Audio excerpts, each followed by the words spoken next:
한 심리학자가 3천 명의 사람을 대상으로 살아가는 삶의 목적에 대하여 설문조사를 했습니다.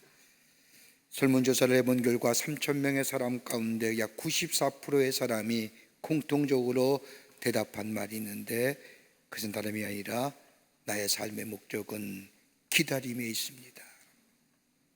여러분 어떠신지요? 어떤 사람은 친구를 기다리고, 떠나가는 사랑하는 사람을 기다릴 뿐만 아니라 군대 간 아들이 돌아오기를 기다리고, 대학에 진학을 위해 입학원서를 지원해 놓고 합격의 기쁜 소식을 기다리고, 대학을 졸업하고 회사에 입사하기 위하여 지원해 놓고 합격을 기다리며, 월급을 기다리고, 그동안 꼬박꼬박 부어놓던 적금의 만기일을 기다리고, 이렇게 보면 우리의 삶이 기다림의 연속이라 해도 과언이 아닐 겁니다. 근데 기다림이 무엇일까요? 우리 굳이 기다림이라는 것을 나눠볼 때 두 가지요 기다림을 나눠볼 수 있을 겁니다. 하나는 적극적이고 미래지향적인 기다림, 또 하나는 수동적이며 막연한 기다림일 겁니다. 수동적이고 막연한 기다림이란 희망사항에 그치는 기다림이라 할 수 있습니다. 좀 나아지겠지, 할 수 있나, 지금보다 앞으로 좀 나아질 거야 라고 하는 막연한 기다림. 거긴 내용도 없고 거기는 약속도 없습니다. 현재로부터 미래로 생각하는 막연한 바람, 거기는 아무런 보장도 없는 기다림입니다. 그저 희망사항일 뿐입니다. 그런데 또 하나의 기다림이 있다고 한다면 그건 적극적이며 미래지향적인 기다림입니다. 약속이 있는 기다림입니다. 약속이 성취될 것을 바라보며 기다리는 겁니다. 그러기에 여기에는 지루함이 없습니다. 객관적인 약속이 있고 내용일 뿐만 아니라 미래로부터 현재를 생각하기에 적극적이고 미래지향적이며 살아가는 인생이 됩니다. 이걸 가지고 성경은 뭐라고 얘기하느냐? 소망이라고 얘기합니다. 하나님 우리에게 약속하신 것이 있습니다. 예수를 믿는 자마다 구원을 얻고 영생을 얻는다는 약속입니다. 하나님의 나라가 영원히 왕노로 다스린다고 하는 약속이십니다. 이 약속은 미래에 있어질 일입니다. 미래에 있어질 약속을 바라보며 현재의 삶을 살아가는 것이 바로 그리스도인의 삶입니다. 이 약속이 우리 안에 성취될 것을 기다리기에 우리의 삶은 지루하지 않습니다. 비록 우리의 삶이 곤고하다 할지라도 다가올 하나님의 약속하심이 있기에 넉넉히 감당할 수가 있습니다. 더 나아가 이것은 나를 새롭게 변화시킵니다. 세상이 같지가 않은 지금의 나를 변화시킨다고 얘기하지만 그리스도인의 삶은 다가올 미래, 그리고 나에게 이루어질 것이, 이 소망이 나를 새롭게 합니다. 그리고 긍정적이고 적극적인 삶의 태도를 가지고 살아갑니다. 그러기에 내 삶에 어떤 어려움이 있다 할지라도, 내 삶에 고통이 있다 할지라도 견디어낼 수가 있습니다. 그러기에 하나님 우리에게 말씀하시기를 이 소망을 든든히 가지고 가라고 말합니다. 오늘 본문의 말씀을 보면 예수님이 탄생하기 전 700년 전에 기록된 이사야의 선지자의 예언의 말씀입니다. 이사야 선지자가 메시아의 환상을 바라보며 소망을 가지고 이스라엘 백성에게 쓴 이 예언의 말씀, 이사야 선지자가 복음을 전할 때에 이스라엘은 암흑기와 다를 바가 없었습니다. 계속되는 이웃의 나라의 침략과 힘이 없었던 이스라엘 백성, 그 침략을 대항할 힘이 없기에 순환과 걱정의 연성이었습니다. 이러한 순환기를 거치고 이스라엘 백성은 좀 잘 살 듯 싶었는데 얼마 안 뒤에 아수르의 침략을 받아 사마리아 성이 침략되는, 함락되는 치욕적인 패배를 당합니다. 거듭되는 침략과 그리고 많은 사람으로 인해서의 죽음으로 인하여 이스라엘 백성들은 수치와 멸시를 당하면서 내적으로는 상하고 터지고 매맞은 흔적밖에 없는 사람처럼 비참한 처지의 형편이 되고 맙니다. 하나님이 택하신 백성이라는 의식도 사라지고 하나님의 인도하심과 함께하심, 이 사실자도 잊어버린 채 처절하리만큼 분열과 대립이 되어 살아가는 이스라엘 백성, 소망이 다 끊어진 이스라엘 백성, 하나님의 약속에 대한 소망조차 희미해진 이스라엘 백성, 그러기에 무기력 가운데 살고 있는 이 이스라엘 백성에게 이사야 선지자는 새로운 소망의 말씀을 선포합니다. 그 말씀이 이사야서 7장 14절 말씀입니다. 주께서 친히 징조로 너에게 주실 것이라. 보라, 처녀가 잉태하여 아들을 낳을 것이요 그의 이름을 임마누엘이라 하리라.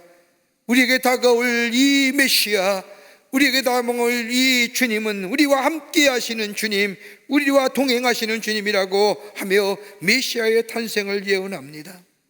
그리고 좀 더 구체적으로 오실 이가 어떤 사람이냐, 어떤 모습으로 오시느냐에 대해서 설명하는 말씀이 오늘 우리가 함께 읽은 이사야서 9장 1절부터 7절의 말씀입니다. 우리 가운데 오실 메시아, 그분은 다름이 아니라 이사야서 9장 6절에 있는 말씀처럼 한 아이가 우리에게 낳고 한 아들을 우리에게 주신 바 되었는데 그 어깨는 정사를 메었고 그 이름은 기묘자라, 모사라, 전능하신 하나님이라, 영전하신 아버지라, 평강의 왕이라 할 것입니다. 우리 가운데 오시는 이 메시아, 이 예수님은 다름이 아니라 기묘자요, 묘사요, 전능하신 하나님이요, 영존하시는 아버지요, 평강의 왕이라 오신다고 이사야 선지자는 이야기하고 계십니다. 우리의 삶 어떠신지요? 절망과 좌절과 아픔과 불안과 두려움과 염려 가운데 사는 삶은 아닌지요? 저 이사야 선지자가 외쳤던 그 메시아의 대망사상 예언의 말씀을 전했던 그때와 우리의 삶 다르지 않을 겁니다. 바이러스의 성행으로 인하여 혼란함과 두려움, 염려와 걱정, 앞으로의 미래는 어떻게 될 것인가? 우리 안에 가속되어지는 이 불련과 나눔의 삶, 누군가 와서 해결되어야 될 터인데 내 마음에 자리 잡고 있는 이 어두움의 잠, 내 마음에 자리 잡고 있는 이 불안과 염려의 삶, 누군가가 와서 이 어둠과 불안과 염려의 삶을 치유시켜주고 회복시켜줘야 될 터인데, 그래야 절망이 물러가고 어둠이 물러가고 불안과 염려가 물러가고 어둠 대신에 빛의 역사, 절망 대신에 소망의 역사, 불안과 염려 가운데 있는 삶 대신에 평화의 역사가 우리 가운데 있어야 우리야 진정한 하나님의 백성의 삶으로 살아갈 수 있을 터인데, 대강절 마지막 절기를 지내는 이쯤에 우리 가운데 오시는 예수님 어떤 모습으로 우리 가운데 오시는지요? 오늘 본문의 말씀을 통하여 함께 말씀을 나누며 함께 은혜 받기를 원합니다. 그 첫 번째, 우리 가운데 오시는 메시아 예수님은 어둠을 물리치시는 분으로 이 땅에 오신다는 겁니다. 오늘 2절 말씀을 보십시오. 이사야 선지자는 말하기를 흑암 행하던 백성의 큰 빛을 보고 사망에 그려진 땅에 거하던 자에게 빛을 비추는도다. 흑암과 어둠 그리고 사망에 그려진 곳에 거하던 자들에게 빛을 비추기 위해서 메시아 되시는 예수님이 이 땅에 오신다는 겁니다. 그렇듯이 우리 예수님이 이 땅에 오셔서 자신을 얘기할 때 나는 세상의 빛이라 하셨습니다. 예수가 계시는 것, 어둠의 세상을 환하게 비추시기 위해서 우리 예수님이 이 땅에 오신다는 겁니다. 여러분, 빛이 얼마나 중요합니까? 아무리 눈이 좋다 할지라도 빛이 없으면 볼 수가 없습니다. 여러분, 생명이 자라는데도 빛이 필요합니다. 공기와 물만 있다고 해서 생명이 자라는 것이 아니라 빛이 비춰줘야 합니다. 그만큼 빛이 소중합니다. 9.11 테러가 일어난 지 얼마 안 돼서 뉴욕의 시에 갑자기 미국 뉴욕시에 정전 상태가 벌어졌습니다. 정전이 되자 지하철이 멈춰지고 전화가 끊겨지고 뉴욕의 모든 공항이 마비되고 고층에 있던 건물들이 다 기능이 마비됩니다. 엘리베이터가 섰습니다. 심지어는 도로의 교통신호등조차도 마비가 되어 어둠 그 자체, 혼란 그 자체였습니다. 이러자 사람들이 지하철이나 고층의 건물의 엘리베이터에 몇 시간씩 갇히게 됐고, 유무선 전화가 불통이 되어지는 바람에, 무선 전화가 폭주하는 바람에 통신이 두절되고 도시의 전체가 어둠 그 자체, 혼란 카오스의 그 자체였습니다. 그동안 이 사람들의 마음속에 불안과 염려와 공포의 시간을 보냅니다. 또다시 9.11 테러 같은 사건이 일어나지 않을까, 그 두려움과 공포 가운데 있을 때에 다시 전기가 들어오고 멈췄던 엘리베이터가 다시 작동이 되고 전기와 전철이 다시 지하철이 운행이 되면서 저들이 비로소 안심이 되었다는 겁니다. 빛이 있음에 저들의 마음에 안심이 됐다. 빛은 우리의 생명과도 같은 겁니다. 우리 가운데 오실 메시아, 그분은 다름이 아니라 우리의 마음에 있는 어둠을 물리치시고 우리의 마음속에 빛을 주시기 위해서 오셨다는 겁니다. 여러분, 예수님이 이 땅에 오신 목적이 무엇일까요? 다름이 아닙니다. 우리의 죄를 구원하시기 위해서 이 땅에 오셨습니다. 여러분 죄의 색깔이 무엇이라고 생각하시는지요? 혹자는 사탄이 붉은색으로 표현되기에 죄의 색깔은 뻘겋고라고 얘기하지만 여러분, 죄의 색깔은 검습니다. 어두운 거예요. 여러분, 죄가 있는 곳에 어둠이 있는 겁니다. 여러분, 인간이 아무리 애를 쓴다고 해도 해결될 수 없는 문제가 뭐냐? 죄의 문제입니다.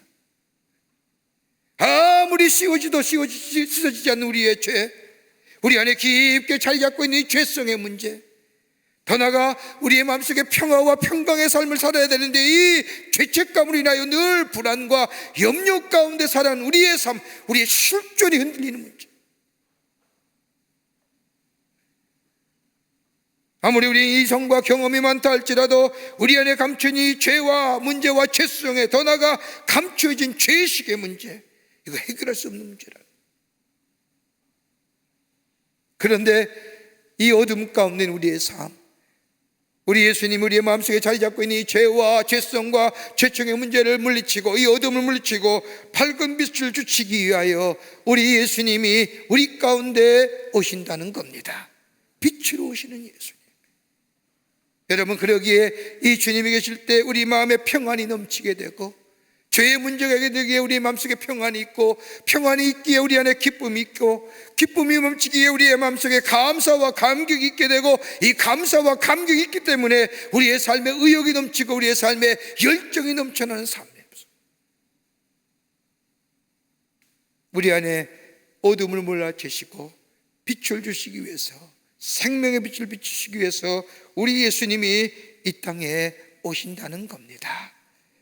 텍사스 외과 의사인 닥터 하치슨의 간증 이야기가 오래전에 가이드 포스트에 적혀져 있었습니다. 교통상을 당한 한 손을 잃은 한 중청년 환자가 있었습니다. 자신의 손을 잃은 것에 대하여 너무나 비관하고 있는 그에게 이 닥터 하치슨이 훌륭한 목사님 내가 알고 있는데 그분 한번 만나보시지요 라고 제안을 합니다.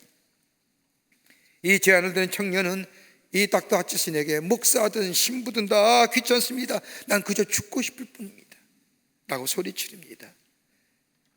그럼에도 불구하고 이 닥터 하치슨은 몇 시간 뒤에 이 의사를, 목사님을 이 청년의 병실에 들여보냅니다. 들어오는 목사님을 바라보는 순간 이 청년의 눈이 휘둘거려졌습니다. 다름 아닌 그 목사님은 자신보다 더 극한 상황, 자신은 한 발만 잃었는데 이 목사님은 두 손이 다 없는 신체에 장애가 있는 목사님이었습니다. 이 청년은 자신과 같은 처지에 있는 목사님을 보자 마음의 문이 열려지게 되고 목사님과 진지한 대화를 하기 시작합니다. 누구에게도 마음의 문을 열지 않으려고 했던 이 청년, 그러나 자기와 같은 종류의 고통을 이해하는 사람 앞에 자기의 번민을, 자기의 고민을, 자기의 고충을 털어놓기 시작했다는 겁니다.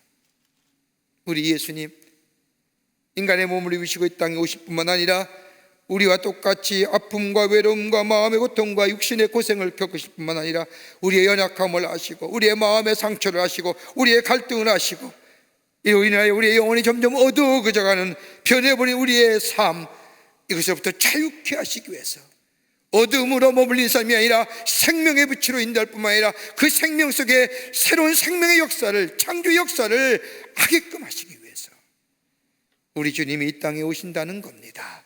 그 주님 모실 때에 우리 안에 새로운 생명의 역사를 경험할 뿐만 아니라 어둠이 물러가고 빛의 역사가 우리 안에 있게 되는 줄 믿습니다. 두 번째는 우리 예수님은 기쁨의 주로 이 땅에 오신다는 겁니다. 기쁨의 주가 되신다는 겁니다. 오늘 보면 4절의 말씀을 보십시오. 이사야 선지자는 이렇게 선포합니다. 이들은 그들의 무겁게 맨 어멍에와 그 어깨의 채찍과 그 압제자의 막대기를 꺾으시되 미디안의 날과 같이 하셨음이니이다. 여기 이사야 선지자가 미디안의 날같이 하셨다는 얘기가 뭘까요? 여러분, 성경의 역사를 가만히 보면 이스라엘에게 있어서의 미디안의 존재는 가시와 같은 존재입니다. 언제나 사사건건이 방해하는 족속이 미디안이었습니다. 창세기 30장의 말씀을 보면 아브라함의 우처인 구드라라고 하는 여인 사이에 난 얻은 아들이 바로 미디안, 창세기 30장에 와서는 이 미디안을 사람이라고, 이스라엘 족속을 미디안 사람이라고 불리웠던 족속이 바로 미디안입니다. 늘 이스라엘에게 절망과 좌절을 안겨주었던 족속, 그러게 두려움과 염려가 됩니다. 이런 절망과 두려움과 염려 가운데 있던 미디안이 저 사사시대의 말씀을 보면 기드온에서 완전히 멸망당하고 맙니다. 절망과 좌절과 두려움을 해서 해방되었던 그 기쁨, 저 기드온이 미디안을 다 멸망시킴으로 말미암아 되찾았던 기쁨, 그때를 상기시키는 겁니다. 예수가 이 땅에 오시면, 메시아가 되신 예수가 이 땅에 오시면 저 절망과 좌절과 두려움과 염려 가운데 있었던 때 저 미디안이 저 사사의 기드온에서 다 멸절당한 것처럼 우리의 삶 속에 새로운 기쁨을 회복해 주실 것이다. 여러분, 우리의 정체성이 흔들린 이유가 어디 있을까요? 나의 나됨을 잊어버린 이유가 어디 있을까요? 다름이 아니라 내 안에 절망과 좌절과 두려움과 염려가 있을 때 우리의 정체성이 흔들립니다. 내가 누구인지를 모르게 만들며 내 마음이 불신과 내 마음이 불안 마음이 가득할 때에 내가 어디로 가야 될지, 내가 무엇할지 알지 못할 때가 있음을 보게 되지요. 그런데 우리 예수님, 메시아로 오시는 예수님이 우리 안에 계시면, 우리 안에 모시면 내가 어떤 사람인가 분명해집니다. 내가 무엇을 해야 될지 알게 됩니다. 내가 어디로 가야 될지, 무엇을 해야 될지 분명하게 알게 됩니다.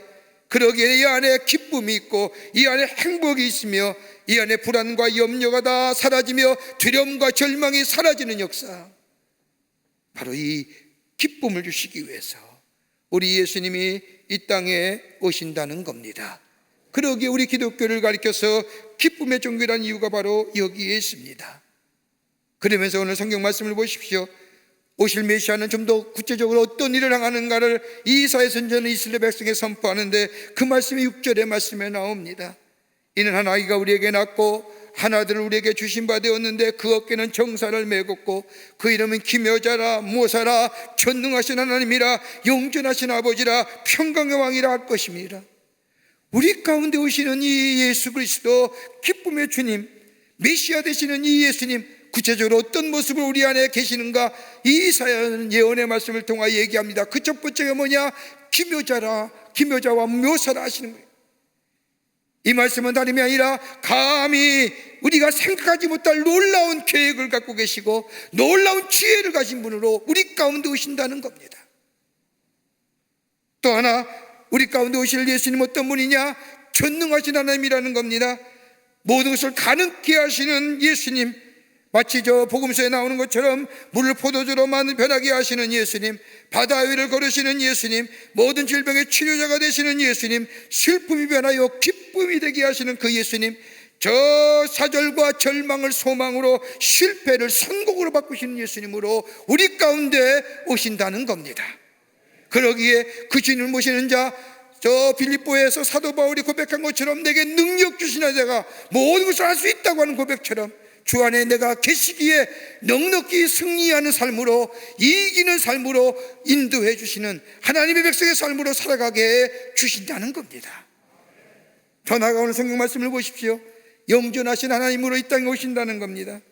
우리를 사랑하실 뿐만 아니라 우리를 돌보실 뿐만 아니라 우리와 함께 가시는 하나님, 영원히 계시는 하나님, 우리와 함께 계시어 우리의 필요를 따라 공급해 주시는 하나님, 그 예수님으로 우리 안에 계신다는 겁니다. 더 나아가 평강의 왕으로, 누구도 이룰 수 없는 평화, 우리 마음속에 있는 불안과 염려, 죄, 가까이였던 하나님과의 관계성, 나와 나 자신과의 관계성, 더 나아가 이웃과 이웃의 관계성을 회복시켜 주시고 우리 안에 평화를 주시기 위해서, 평강의 삶으로 인도해 주시기 위해서 우리 주님이 이 땅에 오신다는 겁니다. 그 주님 모시는 자마다 우리 안에 참된 평화가 임합니다. 그 주님이 모실 때마다 때를 따라 필요할 때마다 공급하시는 은혜를 경험하게 됩니다. 그 주님 모시고 사는 자마다 하나님의 행하시는 놀라운 일들을 경험할 뿐만 아니라 그 주님 모시는 자마다 예기치 못한 비범한 자의 삶으로 살아가게 하시는 그 놀라운 은혜를 우리 가운데 주시기 위해서 우리 예수님이 이 땅에 오신다는 겁니다. 이 주님을 모시는 자마다 이 은혜가 있습니다. 이 기쁨이 있습니다. 이 감격이 있습니다. 이 은혜가 여러분과 저와 넘쳐나시기를 주의 이름으로 축원합니다. 끝으로 우리 가운데 오시는 예수님은 화평의 왕으로 오신다는 겁니다. 오늘 본문 7절의 말씀을 보십시오. 정사와 평강의 더함이 무궁할 뿐만 아니라, 이 말씀을 하긴 그 앞절에 6절의 후반부의 말씀을 보면 메시아를 가리켜서 평강의 왕으로 오실 것이다. 평화의 왕으로 오시는 예수님, 그 예수님이 구체적으로 어떤 모습으로 오시느냐, 스가랴서 9장 10절의 말씀을 보면 좀 더 구체적으로 평화의 왕으로 오시는 예수님에 대하여 설명합니다. 내가 에브라임의 병거와 예루살렘 말을 끊겠고 전쟁하는 활도 끊으리니 그가 이방 사람에게 평을 전할 것이라. 그의 통치는 바다에서 바다까지 이르고 유브라다 강에서 저 땅끝까지 이르리라. 전쟁과 불안, 화평이 없는 삶, 절망과 불신 가운데 신음하는 그곳에 우리 예수님이 평화의 왕으로 오신다는 겁니다. 그저 일시적인 평화가 아니라 저 스가랴 선지자의 말한 것처럼 바다에서 바다까지 영원토록 누리는 평화. 병거의 말을 끊으시는 것은 불신과 반목의 삶을 물리치실 뿐만 아니라, 전쟁하는 화를 끊으신다는 것은 다름이 아니라 시기와 질투로 다른 사람의 가슴을 겨누는 화를 꺾으시는 평화의 왕으로, 우리 가운데 참된 평화로 평화를 주시기 위해서 우리 주님이 오신다는 겁니다. 우리 주님 모실 때마다 우리 하나님과 나와의 평화가 이루어지며, 이웃과의 평화의 관계가 이루어지며, 나와 나 자신과의 평화의 삶으로 살아가게 하시는 그 은혜를 주시기 위해서 우리 주님이 이 땅에 오신다는 겁니다. 미국 남부전쟁 때 일입니다. 1862년에 12월 14일에 크리스마스를 열흘 앞둔 어느 날, 저 미군의 남군과 북군이 저 프레데릭스버그라고 하는 땅에서 격전을 벌입니다. 3일 동안 무려 전쟁의 양측에서 죽어가는 사람이 무려 12,000명의 사람들이, 병사들이 죽어갑니다. 양측이 모두 지쳐 서로 후퇴하며 대치하고 있던 어느 날, 남군의 카클랜드라고 하는 상사가 그 부대의 부대장을 찾아와 이야기합니다. 보십시오, 저 눈앞에 죽어가는 북군의 병사들, 신음소리가 들리지 않습니까? 저들 얼마 있으면 죽습니다. 죽기 전에 제가 가서 저들에게 물을 주려고 하는데 허락해 주십시오. 이러한 요청을 받은 부대장은 안 된다고 얘기합니다.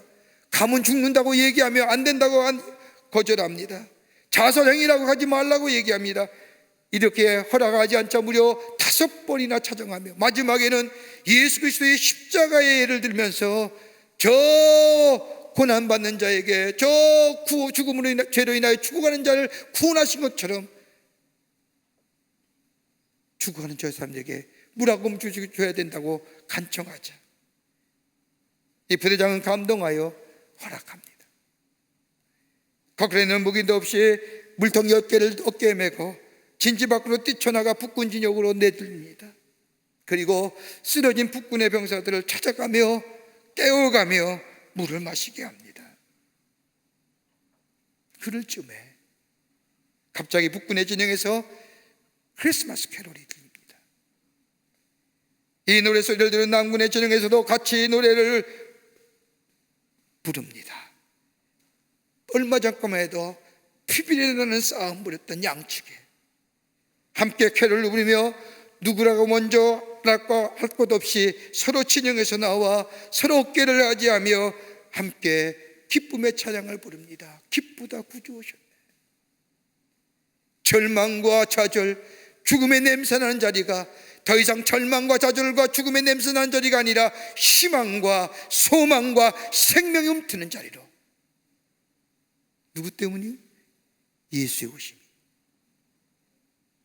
죽음의 자리를 생명의 자리로, 절망의 자리로, 희망의 자리로 변하게 했던 것을 보게 됩니다.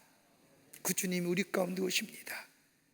어서 오시옵소서, 내 마음에 자정하시옵소서라고 기쁘게 맞이하는 자, 우리 안에 어둠은 물러가고 우리 안에 더 이상 절망과 좌절이 아니라 생명과 기쁨의 역사가 일어나며 우리 안에 참된 주의 주시는 샬롬의 축복, 하나님과 나와의 관계가 회복될 뿐만 아니라 이웃의 관계가 회복될 뿐만 아니라 나와 나 자신의 관계가 회복되는 화평의 역사, 샬롬의 축복이 임하게 될 줄 믿습니다. 이 주님 모시고 이 놀라운 은혜를 누리며 하나님 앞에 찬송하며 영광을 돌리는 여러분과 저와 되시기를 주의 이름으로 축원합니다. 하나님 감사합니다. 저희들 사랑하시고 하나님의 자녀 삼으심에 감사합니다. 예수 오심의 기쁨, 이 놀라운 은혜 주심에 감사합니다.